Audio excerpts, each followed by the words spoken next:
Bagaimana kabar kalian pada hari ini?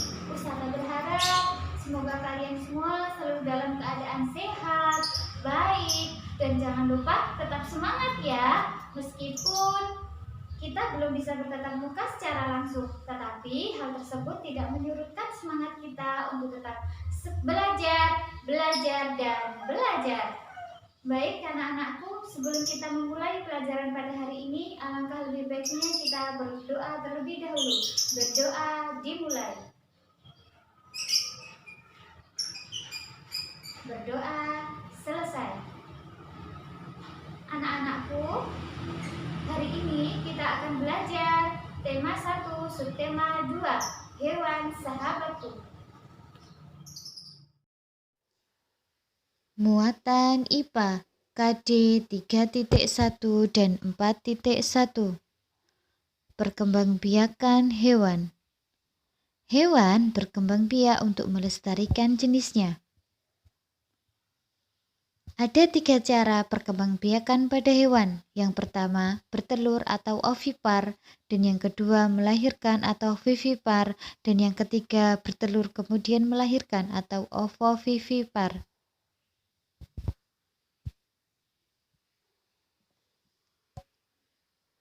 Hewan-hewan petelur memiliki beberapa ciri-ciri, antara lain tidak memiliki daun telinga dan mengerami telurnya. Contoh, burung, ikan, reptilia, dan katak.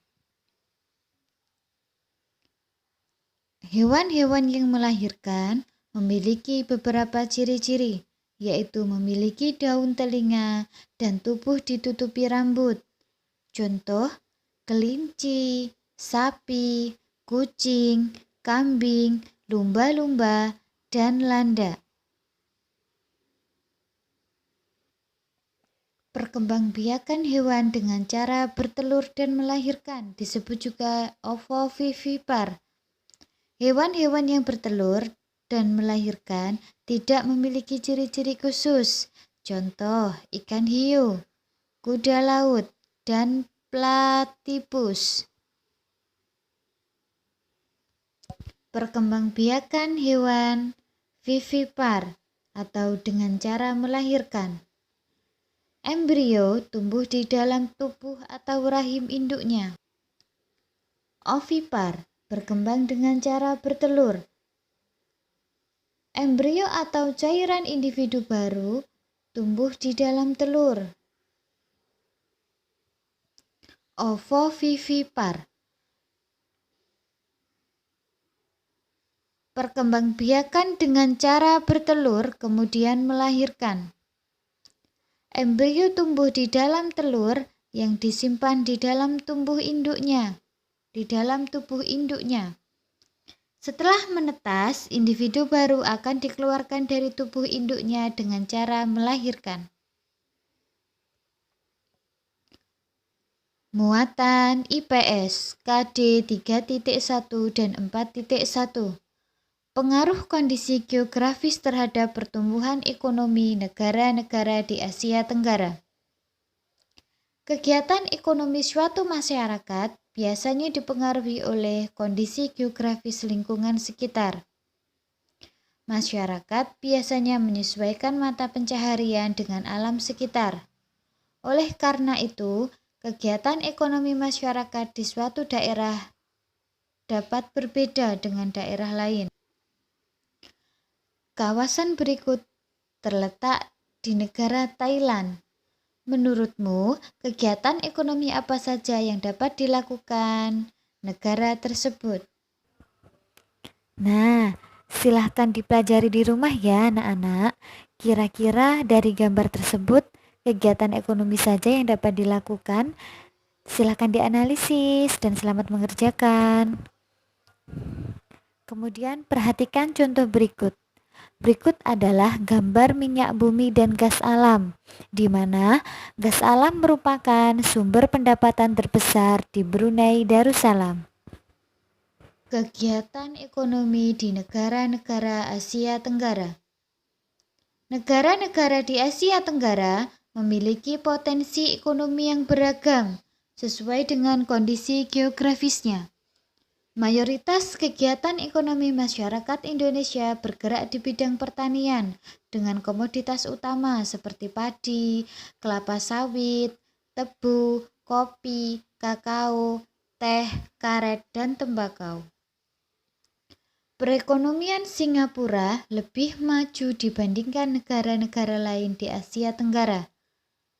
Kegiatan ekonomi Singapura bergerak di bidang jasa, perindustrian, perhubungan, dan perbankan.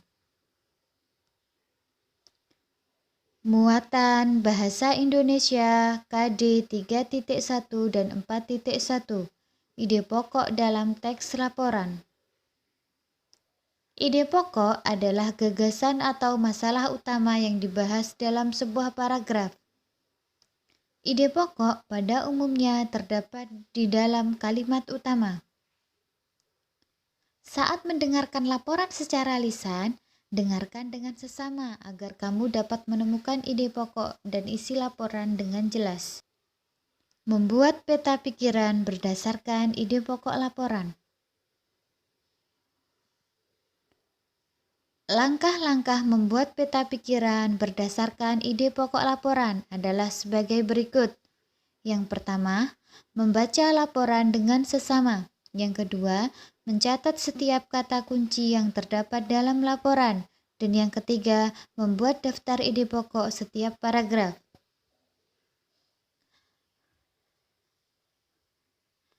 Kemudian anak-anakku jangan lupa gunakan kata tanya apa, di mana, kapan, siapa, mengapa, dan bagaimana untuk menemukan gagasan utama dari informasi dari laporan.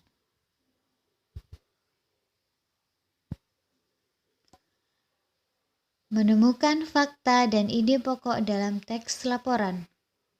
Teks laporan memuat informasi penting yang disajikan dalam bentuk fakta atau data. Kamu dapat membuat pertanyaan menggunakan kata tanya, apa, di mana, kapan, siapa, mengapa, dan bagaimana untuk mencari tahu fakta yang ada dalam teks laporan. Membuat simpulan berdasarkan informasi penting teks laporan. Kamu dapat membaca teks secara keseluruhan. Setelah itu, temukan informasi penting yang terdapat dalam teks tersebut dan buatlah simpulan berdasarkan informasi penting tersebut. Penerapan nilai-nilai sila keempat Pancasila. Muatan PPKN KD 3.1 dan 4.1. Sila keempat mengandung makna pemerintah dari rakyat, oleh rakyat, dan untuk rakyat dengan cara musyawarah untuk mencapai mufakat. Musyawarah adalah suatu upaya bersama dengan sikap rendah hati untuk memecahkan persoalan guna mengambil keputusan bersama dalam penyelesaian masalah. Nilai-nilai yang terkandung dalam sila keempat Pancasila. Yang pertama, mengutamakan kepentingan negara dan masyarakat. Yang kedua, tidak memaksakan kehendak kepada orang lain. Yang ketiga, mengutamakan musyawarah dalam mengambil keputusan untuk kepentingan bersama. Dan yang keempat, menerima dan melaksanakan hasil musyawarah dengan rasa tanggung jawab. Dan yang keenam, melakukan musyawarah dengan akal sehat dan sesuai dengan hati nurani yang luhur. Penerapan nilai-nilai sila keempat Pancasila. Yang pertama, sila keempat menjadi pedoman dalam menyelesaikan masalah yang menyangkut kepentingan bersama. Sesuai dengan sila keempat Pancasila, penyelesaian masalah sebaiknya dilakukan dengan cara musyawarah untuk mencapai mufakat. Contoh pengamalan sila keempat Pancasila dalam kehidupan sehari-hari.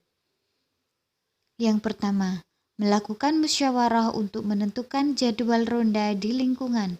Yang kedua, mengikuti pemilihan umum misalnya pemilihan presiden atau pemilihan kepala daerah.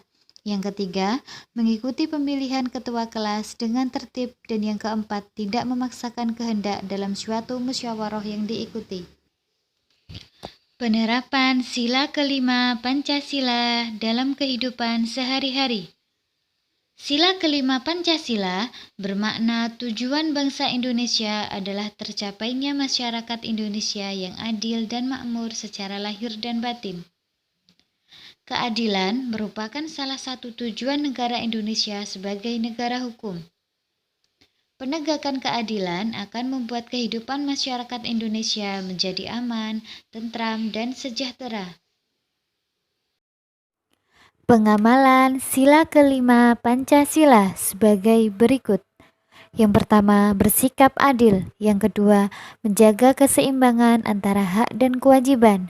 Yang ketiga, menghormati hak-hak orang lain. Yang keempat, suka memberi pertolongan kepada orang lain. Yang kelima, tidak bersifat boros dan bergaya hidup mewah. Yang keenam, tidak melakukan perbuatan yang merugikan kepentingan umum. Dan yang ketujuh, menghargai hasil karya orang lain. Perhatikan contoh berikut. Berikut adalah contoh seseorang yang rajin menabung. Menabung adalah pengamalan sila kelima Pancasila. Dengan menabung dapat melatih kita untuk hidup hemat. Muatan SPDP KD 3.1 dan 4.1. Mengidentifikasi teknik-teknik pembuatan patung. Pembuatan patung disesuaikan dengan bahan yang digunakan. Setiap bahan memiliki teknik pembuatan yang berbeda-beda. Berikut beberapa teknik pembuatan patung. Yang pertama, membutsir, yang kedua, memahat, yang ketiga, mencetak, dan yang keempat, konstruksi. Berikut adalah contoh membuat patung dengan teknik memahat, di mana dengan teknik memahat ini membutuhkan bahan-bahan yang keras seperti kayu atau batu. Alat yang digunakan biasanya menggunakan pahat dan palu.